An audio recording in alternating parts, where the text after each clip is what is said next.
Bonjour tout le monde. Dans cette vidéo, on doit parler sur l'extraction de l'ADN génomique. C'est une technique qui permet d'isoler de l'ADN à partir d'une cellule en quantité en qualité suffisante pour une analyse, comme PCR. Comme déjà dit, la première étape de l'extraction, c'est la liste cellulaire et l'activation de nucléus. Les deux étapes sont combinées.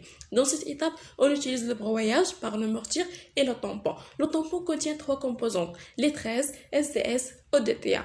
Arrivé de voir le rôle de chaque composante. Les 13. Le 13 qui permet de maintenir les conditions de sécurité adaptées, c'est-à-dire qui permet de maintenir le pH neutre entre 7,8 et 8. Et SDS c'est un détergent qui permet la dissolution de la membrane et EDTA c'est un chélateur bivalent Mg+, qui piège la membrane cellulaire et bloquer l'action de la dinase pour limiter la dégradation de l'ADN génomique. Et la deuxième étape, c'est la séparation.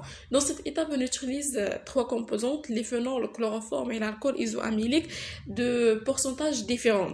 À la fin de cette étape, on obtient trois phases. La phase organique contient les protéines et les débris cellulaires, et la phase intermédiaire contient les lipides, et la phase aqueuse contient les acides nucléiques, qui m'intéresse pour nous, c'est l'ADN génomique.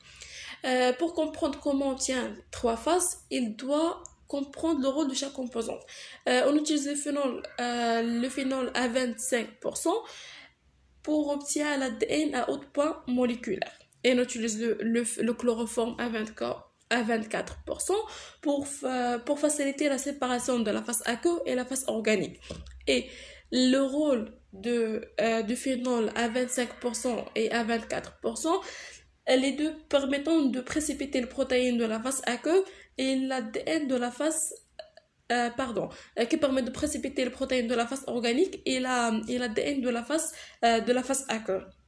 Et on utilise l'alcool isoamylique à 1% pour stabiliser les trois phases. Et la phase suivante, c'est la phase de la dégradation des protéines.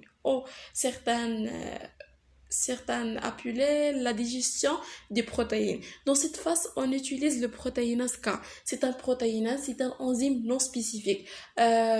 On utilise cette enzyme non spécifique pour dénaturer toutes les protéines. Et la phase suivante, c'est la phase de précipitation. Dans cette phase aussi, on utilise trois choses. NaCl, le froid et l'alcool. NaCl chargé positivement et l'ADN chargé négativement, qui permet de précipiter l'ADN. Le froid pour faciliter la séparation et accélérer la séparation. Et l'alcool, il y a deux choix. Soit éthanol à 70% ou isopropanol à 100%. Dans la plupart des cas, on utilise isopropanol à 100% parce qu'il évapore rapidement. Et la dernière phase de l'extraction, c'est lavage. Lavage, on utilise éthanol à 70% pour la purification de l'ADN génomique et élimination des traces de l'ADN, l'élimination des traces du NaCl reste. Dans cette étape terminée, le rôle de chaque composante utilisé pour l'extraction de l'ADN génomique. Et merci pour votre attention.